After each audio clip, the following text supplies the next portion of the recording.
Hello everyone, this is Rupesh Mishra and I welcome you all to your channel that is Math. देखिए 31st से हम लोग को start करना था मेट्रिक स्पेस। हालांकि अभी एक चैप्टर बचा हुआ है हमारे कॉम्प्लेक्स में। कोशिश रहती है कि टाइमली जो बोला जाए उसे कम अप किया जाए, लेकिन क्या करें, चैप्टर्स कुछ ज़्यादा ही बड़े हैं, थोड़ी दिक्कत होती है ख़त्म करने में। फिर ये भी तो नहीं सोचना है कि केवल ख़त्म ही करना है, लगभग पूरा ही करा देना है। दिमाग में ये रहता है। डिस्क्रिप्टिव वाले बच्चे भी उसमें हैं आपके साथ और केवल एमसीक्यू वाले बच्चे भी हैं, तो ऐसा करना होता है कि दोनों लोगों का हो जाए काम। आप लोग मेहनत कर लेंगे, ठीक है, टाइम से पहले लगभग सारा ख़त्म हो जाए, मैं तो ये चाहता हूँ। तो न्यूमेरिकल एनालिसिस और कॉम्प्लेक्स तो लगभग ख़त्म ही था। न्यूमेरिकल एनालिसिस में एक दो चैप्टर बचे हैं, उसमें कुछ जैसे लेंदी क्वेश्चंस हैं, इस वजह से थोड़ा टाइम लेता है। हालांकि एक ही दो क्वेश्चन कराने रहते हैं, लेकिन समझाने में टाइम लगता है। कोई बात नहीं है, उसको मैं ऐसे एज एडिशन में उसको कराता रहूँगा, ठीक है। बाकी हम आज मेट्रिक स्पेस शुरू कर रहे हैं। चैप्टर 1 बुक का नाम भी मेट्रिक स्पेस है और चैप्टर 1 का नाम भी मेट्रिक स्पेस है, तो जाहिर सी बात है आप इसे पहली बार सीख रहे हैं, ठीक है।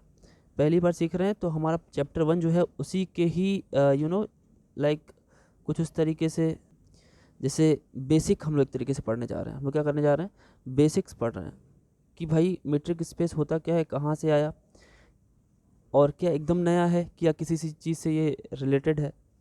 तो आपको एक बात बताई जाए, कभी भी कोई चीज़ें एकदम नई नहीं होती, वो किसी ना किसी बेस को, किसी ना किसी पुरानी चीज़ को लेकर के आती है। तो जी हाँ, बिल्कुल ये भी वही है। तो मैं आपको रिलेट करता हूँ कि ये कहाँ से आई है और कैसे कैसे आपको इसे समझना है। आपने रियल एनालिसिस से कई सारे टॉपिक्स पढ़े हैं, ठीक है।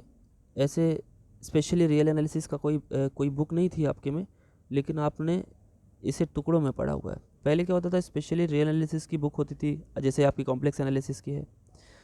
तो रियल एनालिसिस के कई सारे टॉपिक्स जैसे कॉन्टिन्यूटी, डिफरेंशियबिलिटी आपने मैथमेटिकल मेथड्स में भी सीख रखे हैं। वहाँ पे क्या होता था, वैसे ये जो आपका जितनी भी चीज़ें हैं ये सब फंक्शनल एनालिसिस की पार्ट हैं। रियल एनालिसिस हो, उसके बाद आप कह लो तो ये आपका मीट्रिक स्पेस हो गया, ठीक है। या फिर इसके साथ साथ आप बात कर लो किसकी, टोपोलॉजी, जो आप लोग शायद एमएससी में मिलेगा आप लोग को। टोपोलॉजी जो कि सेट्स पे बात करती है। टोपोलॉजी क्या करता है, टोपोलॉजी रियल यानी रियल को किस पे लेके आ जाता है, रियल को पूरे स्पेस में लेके चला आता है, ठीक। मीट्रिक स्पेस भी इसी का ही टॉपिक है एक तरीके से देखा जाए तो। रियल एनालिसिस भी इसी का टॉपिक है एक तरीके से, ठीक। जितनी भी हम लोगों ने वर्किंग पढ़ी है रियल एनालिसिस की, रियल फील्ड पे पढ़ी है, वो सबको टोपोलॉजी क्या करता है, स्पेस पे लेके चलाता है। हम लोगों ने 2 डायमेंशनल स्पेस पढ़ा हुआ है, वेक्टर स्पेस में भी पढ़ा हुआ है। वेक्टर स्पेस 1 डायमेंशनल होता है, हालांकि हम लोग 3 डायमेंशनल तक समझ पाते हैं। 3 डायमेंशन में भी बहुत लोग थोड़ा सा सोच नहीं पाते, इमेजिन नहीं कर पाते। तो ये तो फिलहाल n डायमेंशन तक होता है, ठीक है।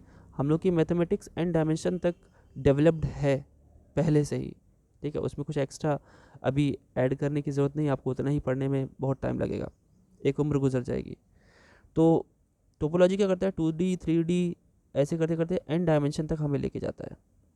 रियल को वो किस में ले जाता है, n डायमेंशन में उठा के ले जाता है, ठीक। ये सारी चीज़ें तो एक थोड़ी सी ऊपर ऊपर की बातें हैं। हमें इसमें क्या पढ़ना है, मीट्रिक क्या होता है, वो सारी चीज़ें हम आपको रिलेट करते हैं, धीरे धीरे बताते हैं, जैसे कि बेसिक आपका क्लियर हो जाए। फिर हम लोग आगे की जब बात करेंगे तो सब कुछ आपको टू द फैक्ट समझ में आएगा, ठीक है। ये तो बातें थी कि कहाँ से किस चीज़ को रिलेट किया गया है। अब हम लोग बात करेंगे कि मीट्रिक स्पेस में हम लोग को पढ़ना क्या है एग्जैक्टली, पूरी बुक में एक जो बेस है वो क्या है।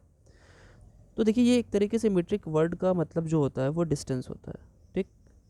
मीट्रिक मीट्रिक अगर हम फंक्शन बोलें, पहले फंक्शन बोलेंगे फिर उसके बाद स्पेस बोलेंगे, ठीक है। मीट्रिक फंक्शन बोलें तो मीट्रिक को ही एक तरह से डिस्टेंस फंक्शन बोलते हैं। कुल मिलाकर के मैं सीधा सीधा बात करूँ तो यहाँ पे डिस्टेंस पे बात होगी, ठीक। अलग अलग तरीके से डिस्टेंस पे बात होगी, ठीक। मीट्रिक फंक्शन को मिला करके पूरा जो आपकी बुक तैयार हुई है उसे मीट्रिक स्पेस नाम दिया जाएगा। जैसे 2D space to 3D space, तो जो एक सेट बनाएगा, ये इस फंक्शन के द्वारा जो सेट बनेगा जो स्पेस में हम लोग जिस स्पेस में जाएंगे, चाहे वो 2D हो 3D हो कुछ भी हो, उसे हम मीट्रिक स्पेस बोलेंगे, ठीक है। और मीट्रिक स्पेस में जो हमारी डिस्टेंस होगी वो एनी डायमेंशन पे बात हो सकती है, किसी भी डायमेंशन में, 2D 3D 4D 5D।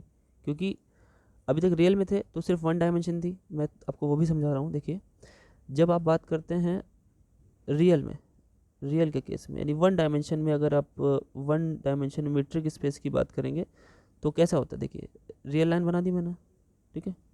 Real line में अगर हम दो पॉइंट ले ले, कोई एक x is equal to something ले लिया a और एक x is equal to something ले लिया b, तो अगर हम इसके बीच में हम डिस्टेंस फंक्शन लगाएं, मतलब d ऑफ इसे x1 x2 कर लेते हैं। अगर x1 और x2 कर देंगे इन दोनों के बीच की डिस्टेंस, तो आप क्या करोगे, माइनस कर लोगे दोनों को और मॉड लगा लो, क्योंकि डिस्टेंस पॉजिटिव होता है इसलिए हमने मॉड लगा लिया, ठीक, वन डायमेंशन में। ऐसे ही अगर हम 1D के अलावा 2D में बात करें, 2 डायमेंशनल स्पेस पे बात करें अगर, तो 2 डायमेंशनल स्पेस में आपको पता है हमें एक सिंगल लाइन ही पूरा ये 2D स्पेस मिलेगा। 2D प्लेन बोल लो, ज़्यादा अच्छा लगेगा। तो यहाँ पे जितने भी पॉइंट होंगे कहीं पे भी, first quadrant, second, third, fourth, किसी में भी होगा, दो कोई पॉइंट अगर होंगे उनके बीच की अगर आप डिस्टेंस की बात की जाएगी, तो आपको पता है इसमें ऑर्डर्ड पेयर्स होते हैं, x1 y1 और x2, मान लेते हैं कि यहाँ पे x2 y2, ठीक। अब यहाँ पे अगर आपसे कहा जाए, मान लेते हैं इसको कुल मिला करके इसको p मान लेते हैं, p जो है हमारा x1 y1 है और q हमारा x2 y2 है। हम कहें डिस्टेंस निकालिए किसके बीच में, p और q के बीच में। आपने d करके लिख दिया, d for distance, distance function बोल दीजिए, या फिर मीट्रिक निकालना है, मैं ऐसे भी बोल सकता हूँ कि हमें p और q के बीच में डिस्टेंस निकालनी, या मैं ये भी बोल सकता हूँ मैं हमें p और q के बीच में मीट्रिक निकालनी। मतलब डिस्टेंस जो वर्ड है उसी को हमने कन्वर्ट कर दिया किसमें, मीट्रिक में। ऐसे तो हमने डिस्टेंस ज़्यादातर अगर रियल लाइफ में सोचा जाए तो एक जगह से दूसरी जगह के बीच की लेंथ होती है, लेकिन ये तो सिंपल वन डायमेंशन हुई ना। अगर आपको 2D में ले जाया जाए, है ना, जिसमें कोऑर्डिनेट सिस्टम होता है, यानी क्या बोलते हैं आप लोग, कोऑर्डिनेट ज्योमेट्री, जिसमें एक एब्सिसा और एक कोऑर्डिनेट होता है, तो उनके बीच की डिस्टेंस आपको फॉर्मूला पता है क्या होता है, under root square root of, देखिए ये भी पॉजिटिव ही है एक तरीके से, है ना, मॉड लगाया हुआ है ऑटोमेटिक पहले से ही, नेगेटिव नहीं आएगा ये। तो x1 minus x2 whole square plus y1 minus y2 whole square, ये करते थे, ये डिस्टेंस फंक्शन हो गया, ठीक। ऐसे ही अगर हम आपसे 3 डायमेंशन एन डायमेंशन सबकी बात करें तो आप सबका धीरे धीरे जानते हैं। 3D में भी देख लीजिए, 3D में क्या होगा, 3D में ये कुछ इस टाइप से 3D स्पेस इसे बोला जाता है। वैसे तो इसमें 3 प्लेन होते हैं, x y y z और z x, तो इसमें कितने सारे पॉइंट हो सकते हैं, बहुत सारे, पूरा 8 ऑक्टेंट्स होंगे इसमें, कहीं पे भी पॉइंट हो सकता है, ठीक। कोई भी दो पॉइंट उठा लीजिए, उनके बीच में डिस्टेंस निकाल लीजिए। मान लेते हैं एक पॉइंट हमारा p कुछ इस तरीके से है, p मान लेते हैं, क्योंकि इसमें ऑर्डर्ड पेयर होगा x1 y1 z1 और q होगा हमारा x2 y2 और z2। इसको भी आप जानते हैं इसके बीच में डिस्टेंस कैसे निकलती है। देखिए, कोई भी चैप्टर आप पढ़ रहे हैं तो देखिए वो रिलेट ज़रूर कर रहे हैं क्लास 11th और 12th। क्लास 11 12th ऐसा बेस है जो आपके IIT JEE IIT JAM net JRF या TGT PGT इस टाइप के जितने भी एग्जामिनेशन होते हैं, और ग्रेजुएशन तो है, मतलब कुल मिलाकर ग्रेजुएशन और 11 12th आपका अगर मजबूत होता है तो आप कहाँ कहाँ जा सकते हैं ये आप खुद समझ सकते हैं। मतलब सबका बेस वही है, 11 12th और ग्रेजुएशन है, तो आपके पास तो बड़ी अच्छी बात है। और आई थिंक मुझे 5 से 6 साल तो हो गया था 11 12th पढ़ाते, उसके बाद 3 से 4 साल हो रहा है ग्रेजुएशन को पढ़ाते हुए, तो अच्छा खासा एक बन जाता है, तो रिलेट भी हो जाता है कि अगर ग्रेजुएशन में कोई टॉपिक आ रहा है तो वो 11 12th में किससे रिलेट हो रहा है ना। तो कोशिश ये रहती है कि उसे 11 12th या 9 10th से रिलेट करके थोड़ा थोड़ा बताया जाए। बीच बीच में मैं बताता भी रहता हूँ आप लोगों को, ठीक है। फिलहाल तो यहाँ पे डिस्टेंस कैसे होगा, x1 minus x2 whole square plus y1 minus y2 whole square plus z1 minus z2 whole square, ये होता है डिस्टेंस फंक्शन। तो बात तो क्लियर है। अच्छा, यहाँ पे कुछ चीज़ें ऑटोमेटिक क्लियर है बच्चों, कि अगर यहाँ पे हमने d निकाला, ठीक, तो डी की वैल्यू पॉजिटिव दिख रही है, ठीक। क्या डिस्टेंस कभी जीरो हो सकता है? हाँ बिल्कुल हो सकता है। दो पॉइंट एकदम आसपास हो, मतलब दो पॉइंट क्या सेम हो, डिफरेंट ना हो, तो उनकी वैल्यू ज़ीरो ही आएगी, ठीक। और डिफरेंट है तो पॉजिटिव आएगी, ठीक है। चलिए, तो अब हम लोग डिफाइन करते हैं मीट्रिक स्पेस की डेफिनेशन। ये तो मैंने समझा दी कि क्या क्या मीट्रिक में आता है, ठीक है। और भी चीज़ें हैं, हम लोग आगे इसके टाइप्स पढ़ेंगे। चलिए देखते हैं, समझिएगा बात को। अब फंक्शन, देखिए ये जितनी भी बुक्स के नाम मैंने अभी लिखे थे, चाहे वो मीट्रिक स्पेस है, टोपोलॉजी है, टोपोलॉजिकल स्पेस है, या आपकी रियल एनालिसिस है, ठीक है, ये सब के सब एक फंक्शन है। फंक्शनल एनालिसिस के पार्ट हैं। कॉम्प्लेक्स एनालिसिस भी बोल लीजिए, वो भी फंक्शन पे ही डिपेंड करता है।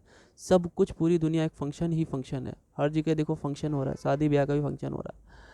मतलब फंक्शन जो वर्ड है ना, that can eat and digest each and everything into your world. जो वर्ल्ड में सब कुछ चीज़ें हैं, फंक्शन उन्हें खा करके पचा सकता है। और फिर भी फंक्शन की डेफिनेशन या फंक्शन का एरिया इतना ज़्यादा बड़ा है कि पूरा ब्रह्मांड उसमें आ जाए, ठीक है। तो आप फंक्शन को पूरा नहीं ख़त्म कर सकते, ठीक है, वो ख़त्म कर सकता है फिलहाल।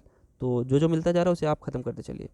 सो द फंक्शन, कोई एक फंक्शन है डी सच दैट, कहाँ से लेके जाना है फंक्शन इसको, एक्स क्रॉस एक्स, दो सेट होंगे उनका आपको एक मतलब रिलेशन बनाना है, क्रॉस प्रोडक्ट लेना है, और उसे रिलेट कहाँ तक करना है, रियल में, रियल सेट में जा कर के उसे मैच कर दें। तो ये एक मैपिंग है, एक फंक्शन है डी इज डिफाइंड एज, कैसे लिखा जाता है, D of X comma Y, इसे ऐसे लिखा जाता है, ठीक है। तो ये होगा क्या, डिफाइंड एज अ डिस्टेंस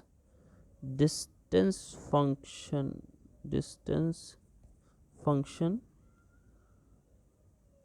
और इसे ही बोलते हैं मीट्रिक, ठीक है। अंडर कैसे डिफाइन होगा, देखिए यहाँ से आपकी जो एलिमेंट्स उठाए जाएंगे, आपको पता है एक्स क्रॉस एक्स है, तो यहाँ से इसके एलिमेंट किस टाइप के होंगे, इसके एलिमेंट होंगे ऐसे ऑर्डर पेयर टाइप होंगे, X comma Y belongs to X cross X, है ना। भाई क्रॉस प्रोडक्ट है, आपने 11th में सबसे पहला चैप्टर था रिलेशन एंड फंक्शन करके था। तो रिलेशन तो आप जान रहे कैसे करते हैं, किस तरीके से रिलेट करते हैं, वो थोड़ा सा पता होना चाहिए। अब ये मेट्रिक स्पेस होने के लिए इसके पास कुछ कंडीशंस होनी चाहिए, एंड दोज कंडीशंस आर, देखिए कौन कौन सी कंडीशन है। अगर हम कहें कि डी निकालना, डी फॉर अभी आपने समझा, डी मतलब डिस्टेंस, दो पॉइंट के बीच की डिस्टेंस, ये 1 डायमेंशन भी हो सकती है, 2 डायमेंशन, 3 डायमेंशन, 4 एन डायमेंशन तक हो सकती है, कोई दिक्कत नहीं है, ठीक। तो इसके बीच की डिस्टेंस निकालनी है, तो उसकी value greater than equal to 0 होगी, ठीक, सबसे पहली बात, ठीक है। For all X comma Y जो है वो कैपिटल एक्स से उठाना है, ठीक। इस वाली कंडीशन के साथ फिर दूसरी कंडीशन, 4 कंडीशन है। दूसरी कंडीशन क्या है, दूसरी कंडीशन है बच्चों, अगर आपने दोनों को के बीच की डिस्टेंस 0 पाई, तो ये कब कब होगा, इफ़ एंड ओनली, फिर तभी हो सकता है जब x की वैल्यू y के इक्वल हो। सिंपल सी बात है, दो पॉइंट अगर सेम होंगे, उनके बीच की डिस्टेंस क्या होगी, 0 होगी, तो बड़ी अच्छी बात है, सिंपल सी बात है। तीसरी बात क्या है, तीसरी बात है, अगर आप x से y तक की डिस्टेंस लें या y से x तक की डिस्टेंस लें, आपको पता है ये इक्वल होती है हमेशा, कुछ सोचने की ज़रूरत ही नहीं है ना। For all X Y belongs to capital X, ठीक।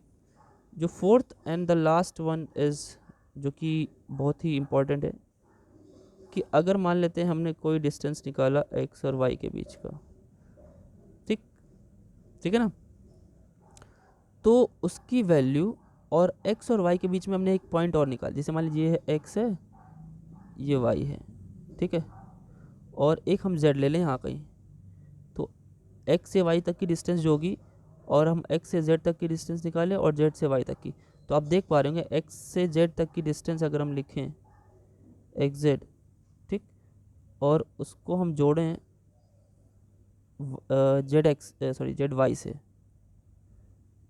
जेड वाई से, तो देखने से पता चल रहा है कि X Z plus Z Y करेंगे तो वो लेंथ क्या होगी, बड़ी होगी या फिर इक्वल भी हो सकती है। ठीक है, थोड़ा नीचे होगा। ठीक, तो अगर उन दोनों के बीच में कोई एक पॉइंट हम ले आएंगे, तो अगर वो पॉइंट उस लाइन के ऊपर नहीं है, मतलब यहाँ पे अगर z होता तो ये प्लस ये तब तो बराबर आ जाता, मतलब तब तो D X comma Y equal to D X Z और प्लस डी एक्स वाई हो जाता अगर ऊपर होता तो, वो तो आपको पता है क्योंकि वही लेंथ आ जाती। लेकिन अगर ये z यहाँ नहीं है तो हमारा क्या आंसर आएगा कि वो वैल्यू बड़ी हो जाएगी। तो यहाँ पे तो फिलहाल दोनों इनइक्वालिटी है, लेस देन इक्वल टू। ठीक, तो ये 4 प्रॉपर्टीज़ आपके सामने हैं। ठीक, इन 4 प्रॉपर्टीज़ में से जो पहली प्रॉपर्टी है उसका नाम है कुछ स्पेशल नेम्स हैं। पहली वाली प्रॉपर्टी को हम लोग बोलते हैं नॉन नेगेटिविटी, मतलब जो चीज़ें नेगेटिव ना हो, नॉन नेगेटिविटी। ठीक, दूसरी वाली जो प्रॉपर्टी है उसे क्या बोलते हैं, बाई इक्वल आ गया ना तो आइडेंटिटी है, आइडेंटिटी है। थर्ड वाली सिमेट्री है। अरे सिमेट्रिक रिलेशन नहीं पढ़ा आपने क्लास 11th में, सिमेट्रिक है रिलेशन, या सिमेट्री लिख लो, सिमेट्रिक क्यों लिखेंगे, केवल सिमेट्रिक वर्ड तो नहीं, ठीक है, सिमेट्री, सिमेट्री। ठीक, सिमेट्री है। और फोर्थ क्या है, फोर्थ वाली को ट्राइंगल इनइक्वालिटी बोलते हैं, ये पहले भी पता है, ट्राइंगल इनइक्वालिटी। ठीक, सबके सब इम्पॉर्टेंट है। इसमें जो स्टार्टिंग की जो 3 है बच्चों, जो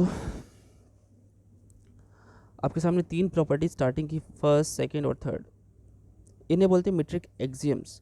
ठीक है, ये भी लिख लेते हैं, प्रॉपर्टी फर्स्ट, एक सेकेंड, फर्स्ट नहीं, फर्स्ट को छोड़कर, नॉन नेगेटिविटी की बात नहीं, मतलब आइडेंटिटी, सिमेट्री और ट्रायंगल इनइक्वालिटी, इन तीनों को कहें अगर, स्पेशली कुछ कोई बड़ी बात नहीं है, बस दिमाग में रखना है। 2, 3 एंड 4 इनको क्या कहते हैं, आर कॉल्ड, अब देखिए ये तो सारी चीज़ें होगी, उसकी प्रॉपर्टी होनी चाहिए किसी भी मेट्रिक स्पेस के अंदर। अब मेट्रिक स्पेस को कैसे लिखा जाता है, देखिए हेयर, अगर ये सारी प्रॉपर्टी सेटिस्फाई करती हैं तो हम अगर x यानी उस सेट को जहाँ से हम x और y को उठा रहे हैं, और जो डिस्टेंस फंक्शन d उसको हम इस तरीके से अगर ब्रैकेट में लिखें, है ना, तो इज कॉल्ड मीट्रिक स्पेस, ये नोटेशन हो गया। ठीक है, मीट्रिक स्पेस याद रखेंगे, ठीक है ना। अब देखिए कुछ इसमें आगे अलग अलग टाइप के हम लोग, क्योंकि हमने मीट्रिक स्पेस की डेफिनेशन पढ़ी है और अभी ये स्टार्टिंग है, तो हमें कैसे कैसे सेट्स बनते हैं इसके जो अंडर में आते हैं, कैसे कैसे स्टेप्स, उनके नेम भी याद रखने हैं और क्या होते हैं वो फंक्शन वो भी ध्यान रखना है, क्योंकि इनसे एमसीक्यू आपके बहुत भर भर के बनेंगे। ठीक है, अब देखिए सबसे पहला जो हम लोग टाइप्स ऑफ मीट्रिक स्पेस पढ़ने वाले हैं, उसमें सबसे पहला जो है हेडिंग डालेंगे हम लोग, types of metric space.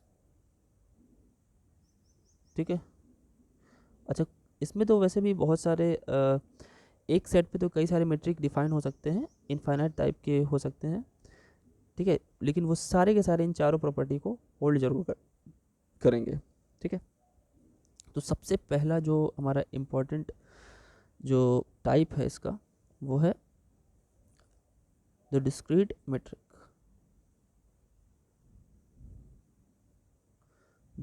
Discrete metric क्या होता है, डिस्क्रीट मेट्रिक के बारे में बात करें तो ये एक फंक्शन होता है, एक तरह का, कैसा फंक्शन होता है, देखिए हमने एक डी डिफाइन किया, अभी आप देखिए कि इसमें सारी की सारी चीज़ें फॉलो ऑटोमेटिक करेंगी, जो कि 1 और 0 वैल्यू देता है। 1 कब देता है, जब x की वैल्यू 0 नहीं, y के इक्वल नहीं है, और उसके अलावा ये 0 देता है, अदरवाइज,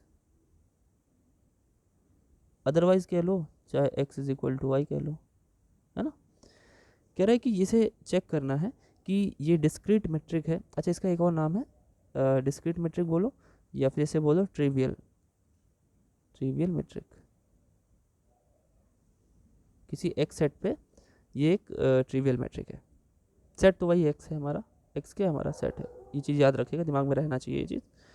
ठीक, अच्छा, अब इसमें देखिए सारी चीज़ें फॉलो कर रही कि नहीं दिखा देते हैं आपको। सबसे पहली चीज़ क्या है, सबसे पहला पॉइंट हम ऐसे लिखते हैं, देखिए ए पॉइंट हम लिख रहे हैं, अगर हम लिखें कि भाई डी एक्स वाई की वैल्यू हमेशा क्या आ रही है, इज इक्वल टू 1 ले लें अगर हम, जो कि ग्रेटर देन इक्वल टू 0 है कि नहीं, है ना। ये तो नॉन नेगेटिविटी वाली बात हो गई, नॉन नेगेटिविटी पहला वाला हुआ कि नहीं। दूसरा पॉइंट क्या था, अगर हम दोनों को सेम ले लें, यानी x और y को इक्वल कर लें, ये क्या नॉट इक्वल वाला था ऊपर वाला लाइन, और x को y के इक्वल ले लें, तो उसने क्या बोला था, 0 हो जाएगा। तो यही तो चीज़ है, इस फंक्शन ने क्या बोला, फंक्शन के हिसाब से हम जो हमारे रूल्स हैं उनको प्रूव करेंगे। देखिए फंक्शन ने बोला है कि अगर ये इक्वल है तो इसकी वैल्यू 0 है, और हमारी जो रूल्स हैं मेट्रिक स्पेस के वो भी यही कहते हैं कि अगर वो इक्वल है तो डी 0 आना चाहिए। तो ये भी ठीक है, ये तो आइडेंटिटी हो गई आपकी आइडेंटिटी। और अगर आप देखें डी एक्स कॉमा वाई अगर दोनों इक्वल नहीं है तो इसकी वैल्यू 1 है, और क्या हम इसको उल्टा कर लें, y की जगह x या y कर दें तो भी 1 आएगा, बिल्कुल आएगा। ये क्या है, सिमिट्री है, तो ये भी फॉलो कर रही है। डी वाली देख लीजिए, डी वाली जो हमारी है, अगर हम x और y की वैल्यू 1 मान रहे हैं, ठीक है, नॉट इक्वल वाली, क्या 1 को हमें लेस देन इक्वल टू लाना है और बीच में एक एलिमेंट लाना है, मतलब x है y है और यहाँ पे z लाना है। तो हम एक काम करते हैं, क्या 1 को हम लेस देन इक्वल टू 1 + 1 लिख सकते हैं, यानी 2 लिख सकते हैं, बिल्कुल। क्या हम इस 1 को xz लिख सकते हैं, इस 1 को हम xz, क्योंकि चाहे xy लिखो चाहे xz लिखो, इस पूरे फंक्शन ने बोला कि अगर वो डिफरेंट है तो उसकी वैल्यू 1 ही आएगी। तो डिफरेंट है 1 आएगी, तो 1 की जगह हम डिफरेंट लिख सकते हैं, प्लस दूसरे वाले 1 के लिए हम zy लिख लेते हैं, प्लस zy। ठीक, अब आप खुद ही देख लीजिए, इस इक्वलिटी को यहाँ तक मैच करेंगे तो बीच में एक लेस देन इक्वल है, तो आप फर्स्ट को लास्ट से ऐड करोगे तो you will get D X Y is less than equal to D X Z. बीच की इनइक्वलिटी ली जाती है, इक्वल हट जाते हैं और उसी हिसाब से अपना समझ लिया जाता है। ठीक, तो सारी चीज़ें होल्ड कर गई, तो ये क्या होगा, एक मीट्रिक स्पेस हो गया, है ना, सब कुछ होल्ड हो गया। So this is so discrete space is a metric space, M space लिख दे रहा हूँ शॉर्ट में। ठीक, बात समझ में आई। अगला देखिए, अगला टाइप है इसका, इसके कई सारे टाइप पढ़ने हम लोग को, 7-8 टाइप होंगे लगभग। दूसरा है आपका यूजुअल मेट्रिक ऑन आर। देखिए दूसरा आपका टाइप है the usual metric on R. देखिए दोनों तरीके के लिख दे रहा हूँ, on R square, on R cube, तीनों में हो सकता है। ठीक है, तीनों तरीके के हो सकते हैं इसमें।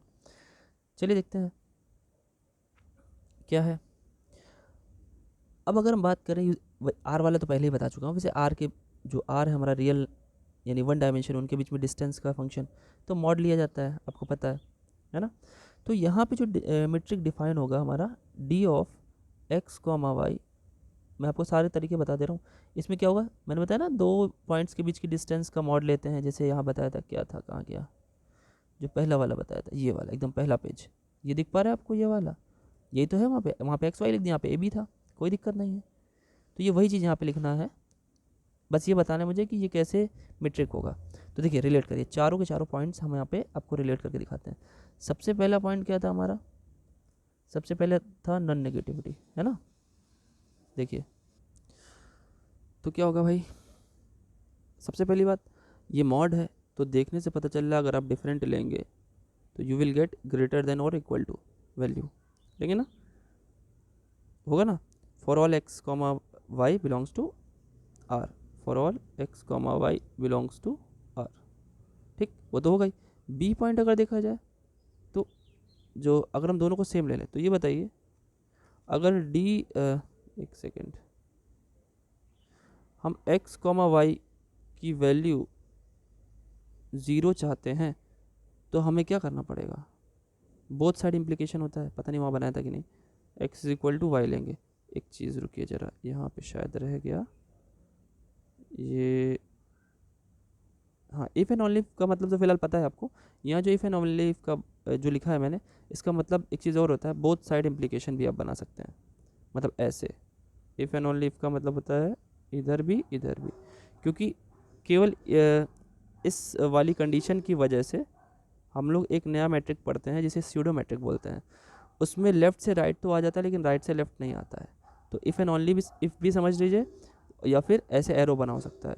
जो स्यूडो मैट्रिक होता है उसमें ये वाला एरो हट जाता है। कौन सा? ये वाला। देखिए मैंने हटा दिया ना, अब देखिए लगा दिया। ये जब हट जाएगा तो क्या होगा, लेफ़्ट वाले को मान करके हम राइट वाला तो सही ला सकते हैं, लेकिन राइट वाले को सही मान करके लेफ़्ट नहीं ला सकते।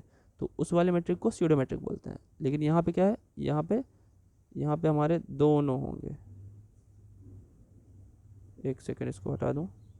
ठीक ठीक, ये एरो है यहाँ पे, याद रखिएगा। IFF लिखा हो चाहे दोनों तरफ का मैट्रिक, लेफ्ट से राइट भी आ सकता है, राइट से लेफ्ट भी आ सकता है। दूसरा यहाँ पे ये चीज़ तो प्रूव हो गया, प्रूव हो ही जाएगा, देखने से पता चल रहा है। सी वाला जो पॉइंट है जिसे हम सिमेट्रिक रिलेशन बोलते हैं, तो आप ये बताइए, चाहे आप 2 - 3 लिखिए, चाहे आप 3 - 2 लिखिए, क्या आंसर अलग आएगा? 2 में से 3 को घटाओगे -1 आएगा, मोड लगाओगे +1 हो जाएगा। 3 में से 2 घटाओगे तो 1 आएगा, तो भी वही बात होगी, है कि नहीं? तो यही तो डिस्टेंस ही तो है। तो यहाँ पे हम कह सकते हैं कि D of x, y is equal to D of y, x for all x, y belongs to r।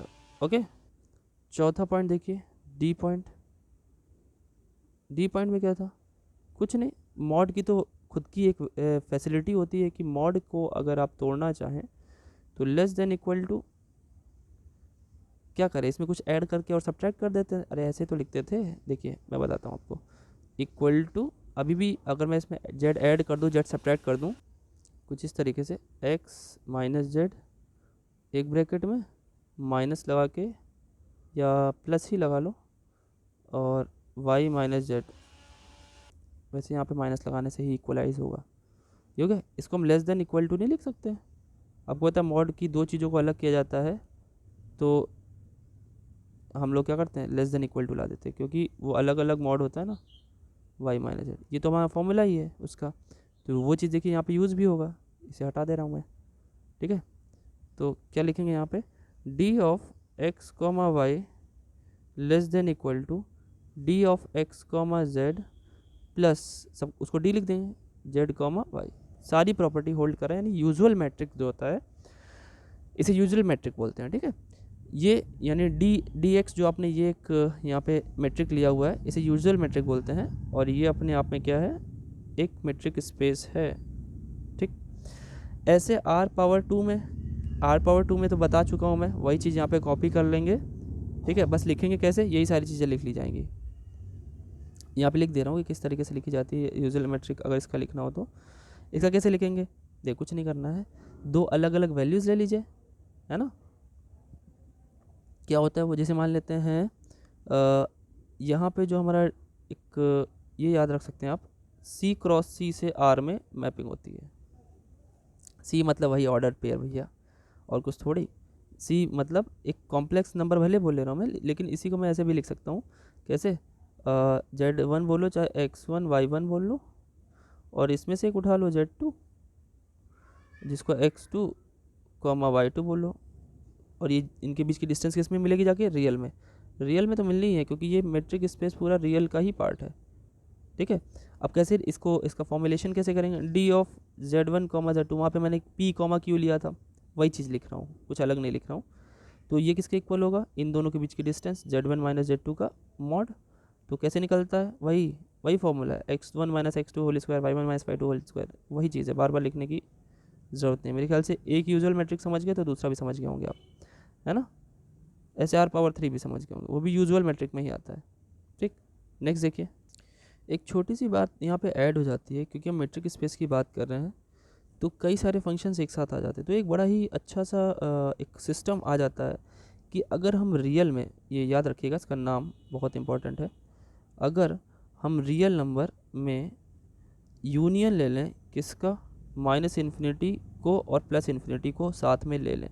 वैसे तो रियल क्या होता है आपको पता है, रियल क्या होता है, रियल होता है ओपन इंटरवल -∞ से +∞, मतलब इन्फिनिटी और -∞ को इन्वॉल्व नहीं करते हैं, बाकी उसके बीच की सारी वैल्यूज़ को लेते हैं। अगर हमने उसका यूनियन ले लिया किसके साथ, माइनस इन्फिनिटी और प्लस इन्फिनिटी दोनों एलिमेंट्स के साथ, तो ये जा कर के इक्वल बनता है close interval of minus infinity से प्लस इन्फिनिटी। ठीक, इसका स्पेशल नाम है, स्पेशल नाम है इसका, याद रखिएगा, इसे बोलते हैं extended real number system, extended real number system. ये एक नया सिस्टम आ गया, अभी तक आप लोगों ने रियल नंबर्स पढ़ा था, फिर साथ कॉम्प्लेक्स पढ़ा, एक सिस्टम ऐसा भी जिसमें इन्फिनिटी को इन्वॉल्व किया गया, उसके बाद उसका एक नया नाम है जिसे बोलते हैं extended real number system. Extended मतलब क्या होता है, एक्सटेंशन, जिसको बढ़ाया गया हो। ठीक है, वैसे इन्फिनिटी और माइनस इन्फिनिटी को ले पाना तो मुश्किल है, नहीं नामुमकिन ही है, क्योंकि अनंत तक पहुंच नहीं सकते, लेकिन फिर भी मैथमेटिक्स है, आपको इससे बहुत फ़ायदे देती है। इन्फिनिटी की कॉन्सेप्ट में आपका ब्लैक होल थ्योरी भी आ जाती है, जिसके लिए मॉक थीटा फंक्शन दिया था हमारे श्रीनिवास रामानुजन जी ने, जिनकी थ्योरी पूरे वर्ल्ड में अभी भी यूज़ करके ब्लैक होल की थ्योरी को समझी जाती है, उसी से समझ पाते हैं, अदरवाइज़ नहीं समझ पाते। ठीक है, तो आप समझ सकते हैं कि हमारे ग्रेट मैथमेटिशियंस ने कहाँ तक अपना दिमाग चलाया है। और ये तब की बात है जब यहाँ पे कोई भी किसी भी तरीके की कोई भी टेक्नोलॉजी या फंक्शंस यहाँ पे नहीं थे। सामने वाला इंसान केवल और सिर्फ केवल अपने दिमाग की उपज का सहारा लेकर और कहाँ से कहाँ तक पहुँच गया, दिमाग से ही अपने रिसर्च करते थे। एक बारी इनके बारे में ज़रूर पढ़िएगा, he is like you know God for me. तो आप सच में वो गॉड ही थे, आई थिंक बहुत कम उम्र में आए और चले भी गए। फिलहाल नेक्स्ट देखते हैं, इसके बाद अगली जो हेडिंग है वो है रेक्टेंगुलर मैट्रिक। रेक्टेंगुलर मैट्रिक, वैसे रेक्टेंगुलर मैट्रिक जो है वो आगे जा कर के एक तरीके से यूक्लिडियन मैट्रिक का ये एक छोटा सा पार्ट है, लेकिन फिर भी देख लीजिए रेक्टेंगुलर मैट्रिक क्या होता है। ठीक, अब देखिए इसमें क्या होंगे, डबल डबल में चलेंगे। मतलब जैसे अगर मान लेते हैं कि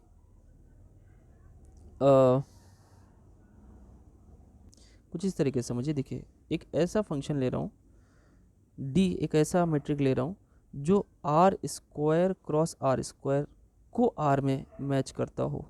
अब आप समझ पा रहे हैं मेरी बात, इसके खुद के एलिमेंट एक्स वाई टाइप हैं। ठीक है, या ऐसे ना लिख करके X one Y one type है, मतलब ऐसे, या ठीक है ऐसे ही लिख देता हूँ, एक्स वाई टाइप है, और इसके एलिमेंट दूसरे वाले के एलिमेंट मान लेते हैं ये, या चलिए वन वन कर देता हूँ यहाँ पे, जो कि एक सेकंड, जिससे आपको समझ में आए, नहीं तो कन्फ्यूजन पैदा ना हो। X one Y one type हैं इसके, और इसके एलिमेंट खुद के X two Y two type हैं, कि ऑर्डर्ड पेयर टाइप होंगे सारे के सारे। अब इन दोनों में एक हमें डिस्टेंस ऐसा ऑपरेट करना है जिससे कि ये एक डिस्टेंस में कन्वर्ट हो जाए, मतलब एक सिंपल सी रियल वैल्यू आ जाए। तो इसका जो मैट्रिक बनता है बच्चों, वो देखिए कैसे बनता है। अगर मैं इसे इस तरीके से लिखूं, इसे मान लेता हूं मैं इसे पूरे को हम x मान लेते हैं, इस पूरे को हम y मान लें, तो हम d of x comma Y का मतलब क्या समझेंगे, इज इक्वल टू मॉड में x1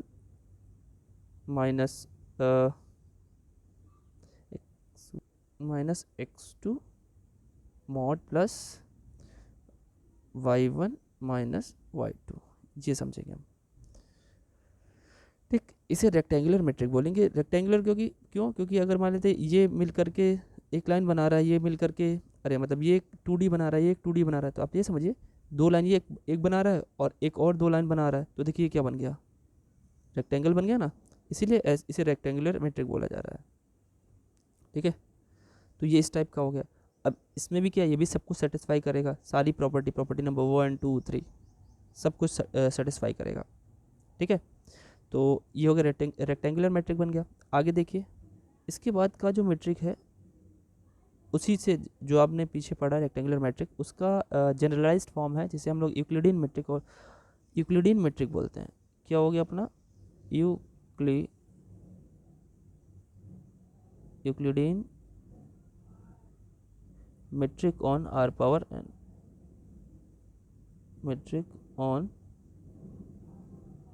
आर पावर एन, मतलब वो आर पावर 2 पे था। ये कैसे बनेगा, ये D such that R power N cross R power N से लेकर के कहाँ तक जाएगा, आर पे चला जाएगा। अब ये कैसा होना चाहिए, बिल्कुल वैसा ही जैसा हम लोगों ने पहले देखा, उसी के जैसा। कैसे, देखिए अगर हम कहें D of X comma Y, यहाँ पे एक्स और वाई कैसे होंगे, हम इसको थोड़ा ऐसे लिखते हैं। एक्स के जो एक्स बराबर क्या होना चाहिए, एक्स बराबर, देखिए मैं सबको एक जैसा कर ले रहा हूँ, x1 x2, मैंने x1 y1 लिया था, यहाँ पे मैं x1 के ही सारे ले लेता हूँ xn तक। और y क्या है, y हमारा y1 y2 से लेकर के yn तक। इसके बीच की डिस्टेंस कैसे निकलेगी, ध्यान से देखिएगा। ये है वैसे मैं ऐसे लिखूँ तो ज़्यादा अच्छा लगेगा, कैसा, x1 माइनस y1, वहाँ पे x1 माइनस x2 लिखा था, वही बात है, बस लिखने का तरीका थोड़ा सा मतलब हमने वेरिएबल्स अलग अलग कर दिए, x2 minus y2 plus dot dot dot plus xn minus yn, ये इस तरह का फंक्शन होगा। आप इसे ऐसा भी लिखा हुआ पा सकते हैं, कैसा, सिग्मा लगा होगा, i is equal to 1 to n हो गया, और यहाँ पे xi माइनस yi, ठीक, सिग्मा मतलब ऐड होता जाएगा और i की वैल्यू चेंज होती चली जाएगी, उस हिसाब से आप चेंज करते चले जाएंगे, ठीक। ये भी एक तरह का क्या है, मीट्रिक स्पेस है। क्यों, क्योंकि ये सारी की सारी वैल्यू को फॉलो करेगा। कैसे, सुन लीजिए, पिछले वाले में तो नहीं बताया, इसे यहाँ पे बता देता हूँ। ये भी क्या है, एक मीट्रिक स्पेस है, it is a metric space. क्यों, ये नॉन नेगेटिव होगा, पॉजिटिव होगा, बिल्कुल होगा, पॉजिटिव होगा। साथ ही साथ अगर हम एक्स आई और वाई आई को बराबर कर दे तो इसकी वैल्यू ज़ीरो आएगी। ये दोनों बराबर होंगे तो भाई दोनों सेम होंगे अगर, तो आंसर कितना आएगा, ज़ीरो। तो ज़ीरो भी हो गया, यानी आइडेंटिटी भी हो गई। तीसरी बात देखें तो x की जगह y की जगह x कर दें तो मॉड तो लगा ही हुआ है ना, माइनस लेकर के आप वापस से उसको पॉजिटिव कर सकते हो, तो कोई फ़र्क नहीं पड़ेगा, सिमेट्रिक भी हो गया। उसके बाद लास्ट मॉड है ना, ये मॉड है तो ये वैल्यू ज़रूर फॉलो करेगा, कौन वाली, अगर हम दो चीज़ें लिखते हैं उनके बीच में किसी एक नई चीज़ को ले आते हैं तो वो, और उसको मॉड ओपन करें तो वो कुछ इस तरीके से परफॉर्म करता है, लेस देन इक्वल, ठीक। ये तो फॉर्म इसमें आएगा ही, है ना, ये तो चीज़ें रहेंगी ही, ठीक। तो ये क्या है, ये भी एक मीट्रिक स्पेस हो गया, M space. Euclidean space is also a metric space, ठीक है। यूक्लिडियन स्पेस एक तरीके से आपने कहीं सुना होगा, इससे पहले पढ़ा भी है, तो वो क्या होता है, मीट्रिक स्पेस का ही एक पार्ट है। आपने नॉर्म्ड स्पेस भी पढ़ा हुआ है पिछले सेमेस्टर में, वो भी इसी का ही पार्ट है। आपने, मैंने वहाँ पे बताया नॉर्म्ड स्पेस भी एक तरह का डिस्टेंस स्पेस होता है, लेकिन वहाँ पे डबलेट्स लेकर के, ट्रिपलेट्स लेकर के, यहाँ पर फंक्शन कुछ एक्स्ट्रा आ जाते हैं। जैसे अगला जो पॉइंट है हमारा कॉन्टिन्यूस फंक्शन का केस, चलिए देखते हैं उसको, वो भी एक मीट्रिक स्पेस बनता है। देखिए अगली हेडिंग क्या है, अगर कोई कॉन्टिन्यूस फंक्शन का हम स्पेस उठाएं जो कि एक बाउंडेड क्लोज्ड इंटरवल पे हो, तो ये वाला मीट्रिक किस तरीके से डिफाइन होता है, तो ध्यान से देखिएगा। अगर हमारा जो सी है, क्लोज जो इंटरवल है, वो क्या है, मान लेते हैं हम इसको C of A comma B लिखते हैं, मतलब ये क्या है, space of continuous function over A B, मतलब बाउंडेड पे है, ठीक। सी लिखा है, ये थोड़ा सा अजीब लग रहा है, सही कर देता हूँ,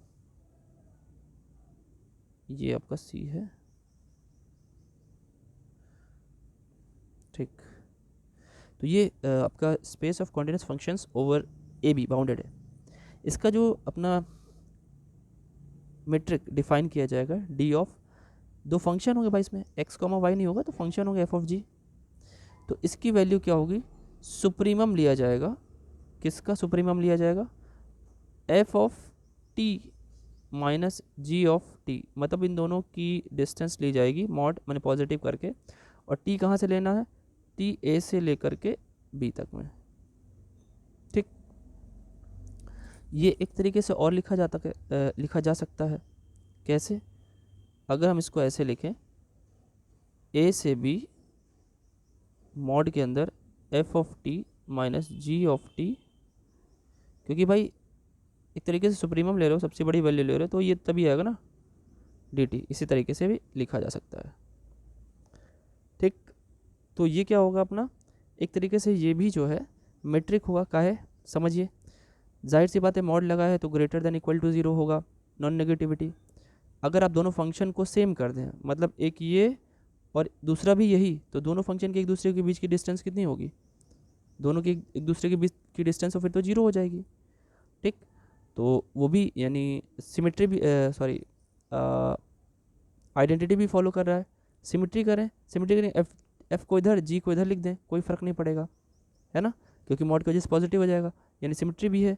चौथा देखें, इनके बीच में एक नया फंक्शन ले आया जाए, फंक्शन के बीच में एक नया फंक्शन ले आया जाए और उसको ऐड किया जाए, तो आपको मॉड हटाओगे, मॉड लगा ही हुआ है तो लेस देन इक्वल हो जाएगा। अच्छा, बेसिकली ये जो आपके सामने ये दिख रहा है, मैं दो फंक्शन अगर बनाऊँ, एक ये मान लेते, एक ये है, ये एफ हो गया, मान लेते हैं ये वाला हमारा एफ फंक्शन है, और एक मैं दूसरा कलर कर दे रहा हूँ, ये वाला हमारा जी फंक्शन है। ठीक, तो जो आप इंटीग्रेशन करते हो इसका मतलब क्या होता है, वैसे इसका मतलब जो है ये जो आप कर रहे हो तो इंटीग्रेशन के रूप में को आप ज़्यादा समझते हो, तो इसे हम लोग एरिया बोलते हैं। याद है वाई डी एक्स, जब भी इंटीग्रल कैलकुलस पढ़ा था तो इंटीग्रेशन वाई डी एक्स का क्या मतलब होता था, एक हम लोग रेक्टेंगल बनाते थे, स्ट्रिप बोलते थे, तो वाई होती थी उसकी लंबाई और डी एक्स होती थी उसकी चौड़ाई, लंबाई और चौड़ाई का मल्टीप्लिकेशन क्या होता है, एरिया होता है ना, और उसको इंटीग्रेट कर देते तो उसके बीच का पूरा एरिया निकल जाता। तो इसका मतलब क्या निकला यहाँ पे, ये जो आप इन दोनों के बीच का डिफरेंस लोग ना, तो ये जो निकल के आ रहा है इसके बीच की जो एरिया लोग कवर कर रहे हैं, वो इसका मतलब, इस वाले फंक्शन का मतलब सिंपल सा एरिया होगा बिटवीन एफ एंड जी। इस फंक्शन का मतलब एक तरीके से यहाँ पे मीट्रिक जो बात कही जा रही है वो इन दोनों के बीच के एरिया की बात कही जा रही है। ठीक है, इस वीडियो को यहीं पे रोकते हैं। हम लोगों ने काफ़ी कुछ इसमें इसके टाइप्स पढ़ लिए, लगभग 7-8 टाइप पढ़ लिए हैं, एक दो टाइप और बचे हैं, उसके बाद कुछ थ्योरम बची हैं, जैसे कुछ इनइक्वालिटीज़ हैं, मिन्कोस्की इनइक्वालिटी है। ठीक है, तो उसे हम लोग करके और इस चैप्टर को अगले वीडियो में कवर कर लेंगे। ठीक है, बहुत ज़्यादा नहीं बचा, हालांकि फर्स्ट चैप्टर है, थोड़ा बड़ा होगा, एक वीडियो में कवर कर पाना मुश्किल था। ठीक है, स्यूडोमेट्रिक है, काउंटेबिलिटी की बात करनी है, तो मतलब 7-8 पॉइंट और होंगे, तो नेक्स्ट वीडियो में ये चैप्टर भी कंप्लीट हो जाएगा, और आज के आज ही एक चैप्टर ये कंप्लीट हो जाएगा। तो आप लोग परेशान ना हो, आपसे ज़्यादा परेशान हम हैं। ठीक है, एक बच्चा परेशान थे टेलीग्राम पे, कुछ बच्चे इंस्टाग्राम पे भी बोल रहे थे प्राइवेटली, कुछ लोग पर्सनली जानते हैं तो वो लोग भी बोल रहे थे कि सर बाकी की बुक्स स्टार्ट कब होगी। तो मैंने बोला भी था 2-3 दिन पहले कि मेट्रिक स्पेस 31 को स्टार्ट कर देंगे, तो चलिए मन भी बन गया आप लोगों के कमेंट से, तो ये आपको डिलीवर हो रही है। मेन वर्क थोड़ा सा उधर की बुक में न्यूमेरिकल में थोड़ा सा रह गया है, उस पर थोड़ा सा 1-2 दिन थोड़ा सा और दिया जाएगा, साथ ही साथ मेट्रिक चलेगी। अब कॉम्प्लेक्स का एक ही चैप्टर बचा है, वो मैं बहुत ज़्यादा एक वीडियो में कवर कर दूंगा, 1-1.5 घंटे की वीडियो होगी, वो बहुत इंपॉर्टेंट चैप्टर है जो कि इनफाइनाइट सीरीज़ वाला है, तो उसे मैं कवर करूँगा ज़रूर, क्योंकि उसमें से 2 से 3 क्वेश्चन आपके 40 में से 2 से 3 क्वेश्चन तो पक्का ही पक्का उसी चैप्टर से आने वाले हैं।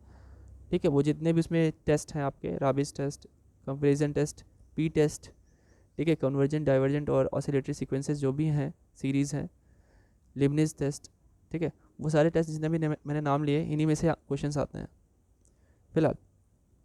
तो पढ़ते रहिए, बस रिवीजन करते रहिए, ये मत सोचिए एक बार पढ़ लिया तो हो गया, एक बार और पढ़िए, फिर पढ़ लिया, फिर पढ़िए, फिर पढ़ लिया, फिर पढ़िए, पढ़ते रहिए। ठीक है, और पढ़ते रहेंगे तो टेंशन फ्री रहेंगे, नहीं पढ़ेंगे तो टेंशन लेंगे, तो कोई मतलब नहीं, पढ़ करके नॉलेज गेन करिए, आगे फ़ायदा मिलेगा काफ़ी। तो चलिए मिलते हैं नेक्स्ट वीडियो में। I think next video numerical analysis की होगी, और आज शाम तक इसकी भी तीसरी वीडियो होगी, कोशिश रहेगी 3 वीडियो आज कर दें। चलिए वीडियो को शेयर कर दीजिएगा, देखते ही लाइक कर दिया करिए, कमेंट ज़रूर करें, क्योंकि मोटिवेशन नहीं मिल रहा है इधर, आप लोग पता नहीं मन में नहीं है, शायद पढ़ नहीं रहे। चलिए कोई बात नहीं, मिलते हैं नेक्स्ट वीडियो में आपके अपने प्यारे से चैनल मैथ वैथ पर। Thank you.